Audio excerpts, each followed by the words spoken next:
Sean Penn was spotted out in New York City on Wednesday. The 61-year-old movie star, who has been making the rounds to promote his new film Flag Day, was seen picking up some supplies at Walgreens. The ex-husband of Madonna cut a casual figure in a leather bomber jacket which he paired with light-wash blue jeans. The Mystic River actor donned a black t-shirt underneath his bomber jacket and added a black leather belt with a silver buckle. Penn sported white sneakers as he stepped between flowers beds on the side of the street. He wore his light brown hair tousled and carried a white paper bag during his early morning errand run. The Santa Monica native covered his face with a black mask embossed with the logo of his disaster relief organization Community Organized Relief Effort, CORE. Sean founded CORE in the wake of the devastating earthquake that hit Haiti in 2010. The organization has been on the ground in Haiti to help with the response to 7.2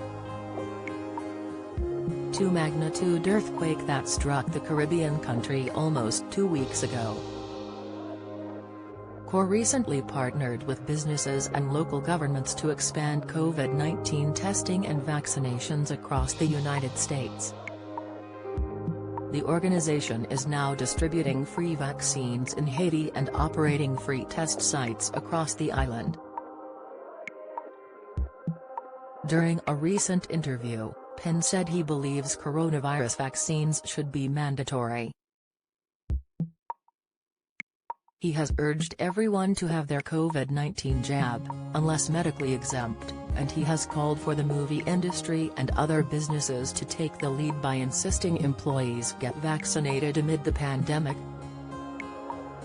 He said, "My deep belief, personally, is that it's no different having everybody being able to drive 100 miles an hour in a car. This is one of those things that should be mandatory.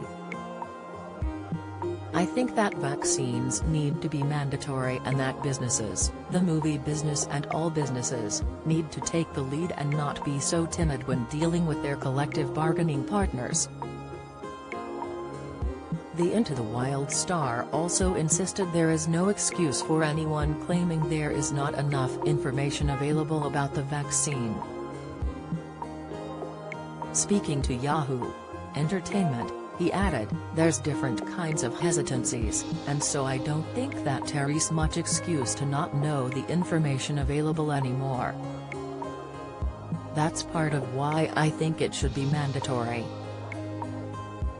A resistance that's just based on a certain kind of lack of imagination and understanding of anything that's helpful to the human race. I've become very frustrated by that. But I can only work within my own bounds and say that, for me, it should be mandatory." This comes after it was reported by Variety last month that Sean wouldn't return to work on his new TV series Gaslit until the entire cast and crew had been vaccinated against COVID-19. He appears in the Starz limited series alongside Julia Roberts. Universal, the studio making the show, mandated vaccinations in Zone A, which includes the cast and those in close proximity, last month. An email was sent to cast and crew a few weeks ago informing them that a clinic was available on site to provide free jabs, and it is also offering vaccinations to Universal and production crews on the upper lot. The message advised several choices of vaccine were available and the team would return in 3 weeks to administer a second dose where necessary. Members of production were asked to present evidence of vaccination to the testing team when they arrive for their next shift on the project. Zone A is the most restricted area on set in terms of coronavirus safety protocols because it is where unmasked actors work.